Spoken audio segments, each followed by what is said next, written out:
Howdy, everybody, and welcome back to another episode of Malenia's Arsenal, the series where we fight Malenia and NG7 with every single weapon.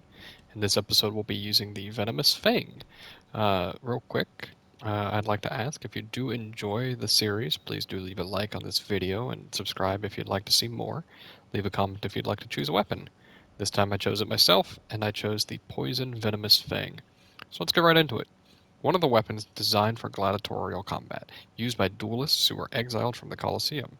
The black fang protruding from the bronze snake head is coated in deadly poison. So, I actually made this... Wait, it's poison? One second. I did that wrong then. Let's double check if I want it to be poison or arcane. I think I actually want it to be arcane, don't I? Or occult, sorry. Yeah, not arcane. Yeah, there's why my damage looked like it was so low. This is higher poison and higher damage. There we go. Oh, which means I probably could have gone to 99 arcane now. We won't worry about it. Basically, I'm doing it like this to kind of test how fast you can poison Malenia. Right now we have the Ritual Sword Talisman, Rotten Wing Sword Insignia, and the Green Turtle Talisman. Oh, and of course the Dragon Crest Great Shield Talisman, but that one is a given. I think you should always run that. There is never a better talisman than that. Okay, so we get pretty good damage. Yeah, I mean, like, that's just good damage. Oop. We got outranged. One of the downsides of claws, really.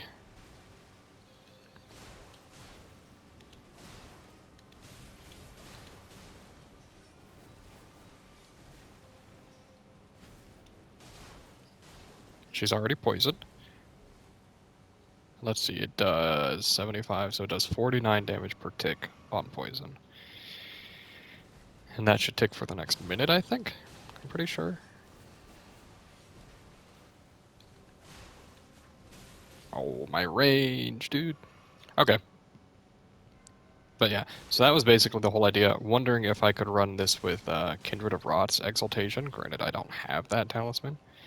So, it's a 20-second damage buff. Or for 20% damage, yeah. Which I think would fit very well into this weapon. Okay, it's a 30-second poison. That's huge.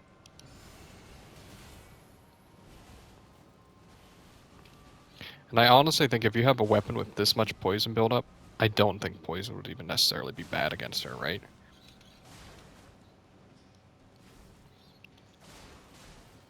Not to mention with Rotten Wing Sword Insignia, my damage is just good too. Yeah, she's already been poisoned a second time. We're probably going to get 3 or 4 poisons off, which might not sound like a lot, but it's partially just because our damage itself is already so high anyway. Oh no, what a whiff.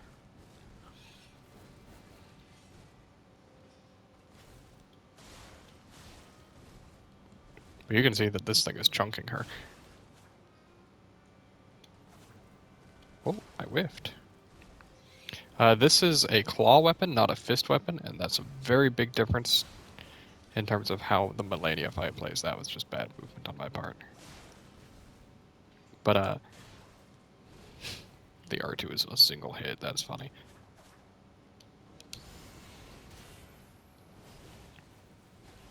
But it staggers her on every hit is a big difference. And not only that, it actually does like. Really, it's just a stagger. It has slightly better range, I think, than fist weapons do too. But if you're using this kind of weapon, you're not using it for the range. Our Physic Flask gives us healing when we take near lethal damage. I thought I'd try that one out, see if it's any good.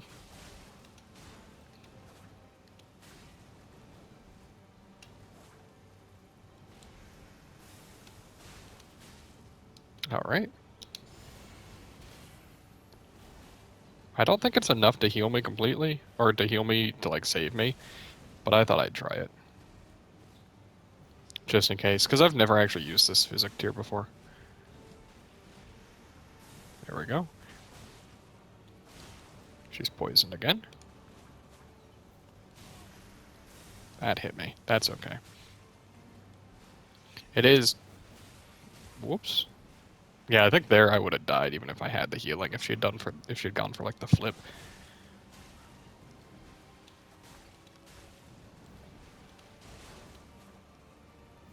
Okay, I mean, this weapon looks like it could also just chain her into kicks if we need. Overall, damage is really good on this thing. I didn't expect it to be bad, but maybe I didn't expect it to be this good, and I also haven't even started using Cragblade, I just realized. I do think Cragblade is one of the best weapon arts in the entire game. Ashes of War in the entire game. It's really hard to compete with something that gives you bonus stagger and bonus damage, and not even the like 10% mark that a lot of weapons fall into, or a lot of weapon arts fall into. It's 15% bonus damage. That's incredible. I say as I still am not using it, which is kind of funny, but that's okay. And she's dead. Oh, wait, hold on. She hit me. She's not dead yet. We messed up. We'll heal here. I think she dies to poison though, right? Nope, not anymore. That's okay. I was just about to say I'm worried she's going to do that though. Oh! Look at that! The thing hit me and healed me. Alright. We should probably actually kill her now.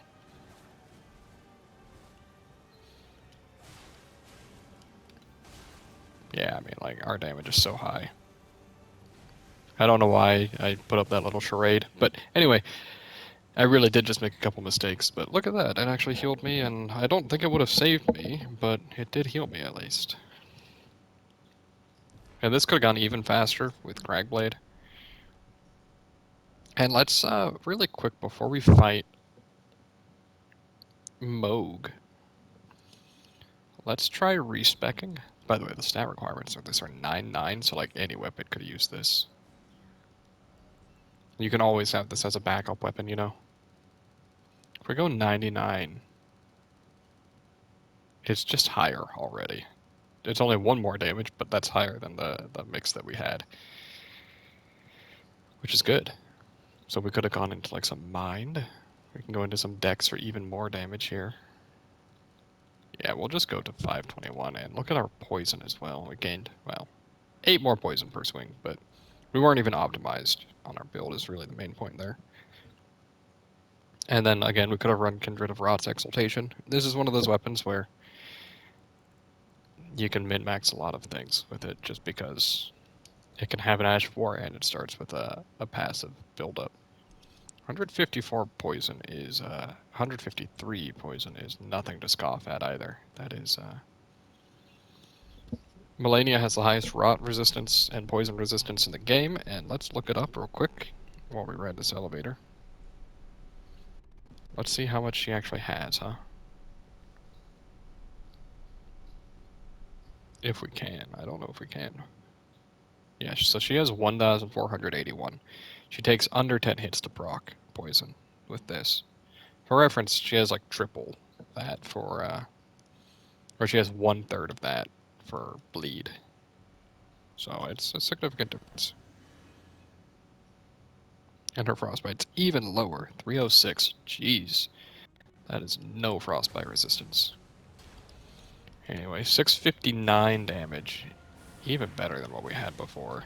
Yeah, I mean, like, look. We're chunking him. We haven't done this much damage in a while. He's already poisoned. Not that poison really matters against somebody like Moog, but it doesn't really matter against most bosses, but it's nice to have.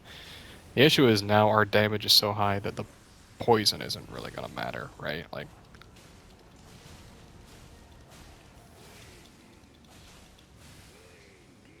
whoops, I already drank that, yeah. I mean, it lets us keep a cool damage number up, right?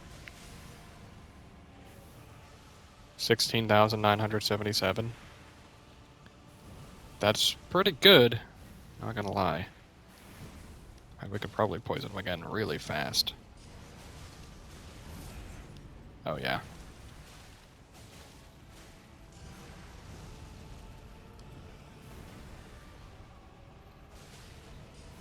I'm having trouble seeing how much actual poison damage it's doing. But that's okay.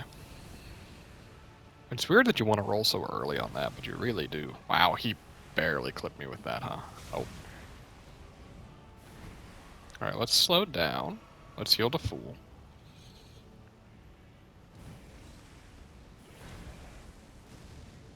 There we go.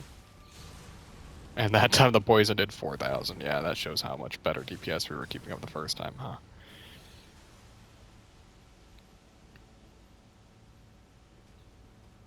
This fight's still going to be rather easy. I think claws are just a weapon type that are incredibly strong no matter how you play them. It has all the bonuses of fast weapons, but also for some reason has the stagger, such poise damage, I guess, really, of like a straight sword at least, which is all you really need on something this fast. Yeah, he's just dead. And like, we didn't even have like combo tier. We didn't have Kindred of Rot. It's just a good weapon, really. Mogwin. It's a very good weapon. It's really hard to turn this thing down. Like, and the thing is, you can get this before you fight any bosses, I believe, too. It's just a world pickup from a dungeon, at least. And then you make it a cult, and if you want to make it a cult early on, you can do that. Well, pump only arcane as well, but if you want to make it a cult early on, all you have to do is still be in Caelid, which is where you get this weapon. And there's a life steel fist Ash of War from a scarab in the swamp. And then you basically have your build solved, right? And then you only need 3 stats: Vigor, Endurance, and Arcane. And you're fine. Anyway, thank you for watching. If you did, this has been a very easy, quick, good episode. I will see you guys next time. If this episode is too short, I will probably tack something on at the end. I might go record me fighting Radagon. We'll see. I'll be back or bye. Either way, thanks for watching. Let's get right into this, shall we? This is a colossal sword, 20-22-20, strength, dex, and faith, respectively. Sacred sword of the glow-eyed queen who controlled the godskin apostles before her defeat at the hands of Malekith. The black flame wielded by the apostles are channeled from this sword. It is a unique ultra great sword in the fact that it swings so uniquely. It has a very... I think it's the only one with this moveset. Anyway, we're running the Green Turtle, Ritual Sword, and Twin Blade Talisman this time. And the reason we run Twin Blade is because we can actually use the third swing pretty safely to punish her. It does do fire damage. Look at that damage increase. If you didn't know, Twin Blade Talisman does... Or just take that hit, honestly. Twin Blade Talisman does 25% or 45% more damage on the last hit of a combo. As you can see, the damage on this weapon is massive.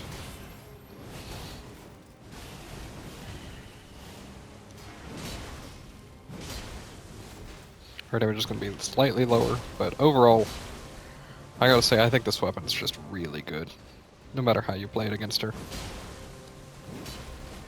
That unique moveset actually makes it unreasonably fast for a colossal weapon, given the also given the like normal damage it has for a colossal weapon.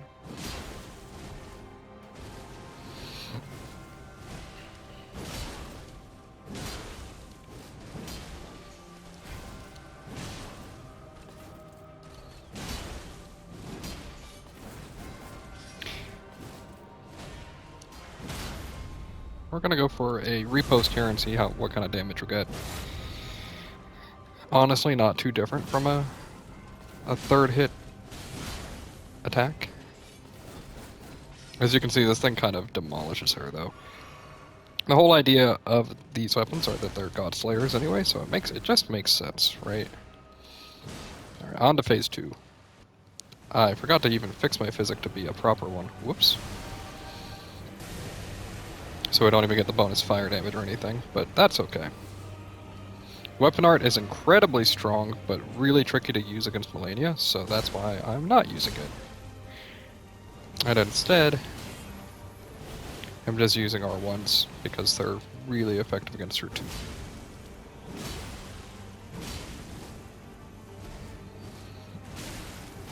Dang, that clipped me. How sad.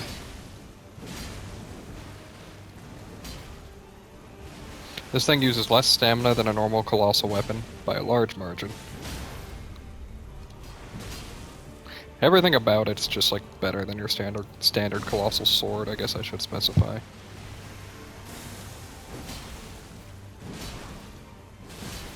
We'll take that trade for sure. And then we'll heal here.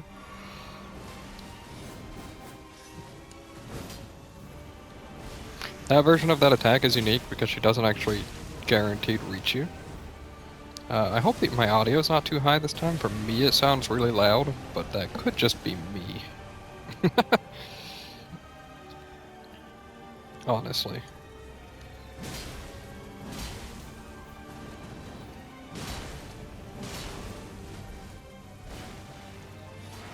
Nope. Again, just like stand off with her with this weapon. This weapon has like no downsides for fighting her, really. Yeah, like it has a perfect swing speed, and the Twin Blade Talisman actually did help quite a bit there, even if we only used it like 4 times. But like, still. It sounds like it's starting to rain outside. Everything about this weapon just screams really strong, at least for PvE. Through the entire game too.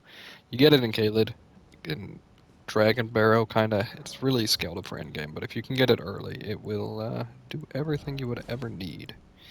Yeah, I didn't run better stance damage, I didn't run anything. And we still stance broke her like, what, 4 times? If every colossal weapon had this moveset, they would just, all of these would be better, I would say. It's hard to find one that would be worse. You're not locked into a super long animation afterwards. It follows up on itself really fast. R2 is the same. It's just a good weapon. And actually, I think this episode's going to be too short, so I will probably put this on with the claw weapon as well. I'll have to trim out the intro, but if I do that, that's probably what I'll do, though.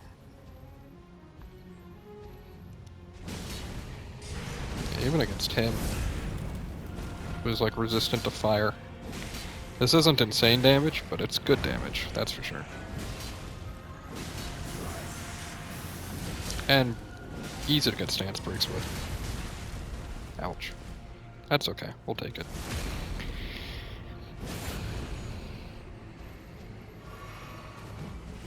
We went right back into swinging, huh?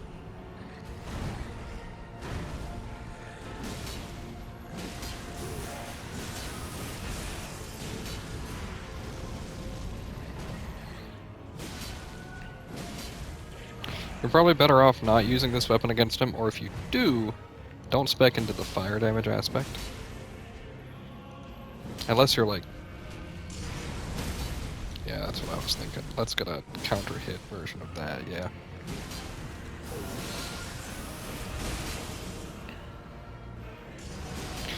Like, the issue is right now, I mean, you could go 99 dex, honestly, instead. It's still got B scaling in dex, so like, you're not even losing much by doing that. And just short of max damage, huh? Please do the uppercut. Sad. That's okay.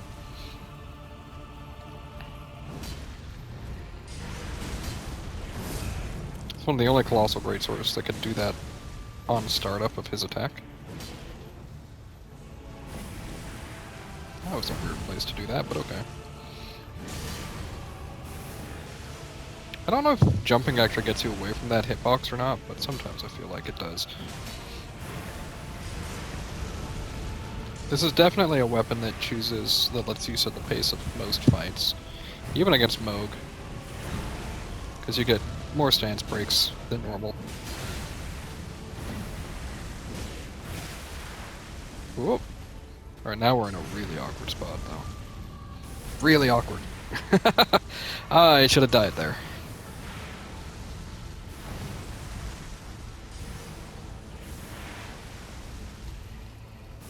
have to roll so early to not get hit by that.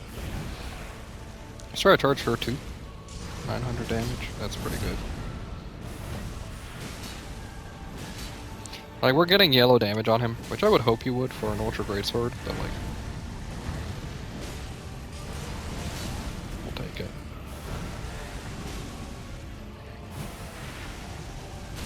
I was expecting a stance break soon, yeah. There we go. And then we'll heal after this. If we didn't need to heal, I could show off the weapon art. We'll find a better time to show it off. How about that? Let's heal. Dang, I was really hoping to be at full health to show off the weapon art. That's okay.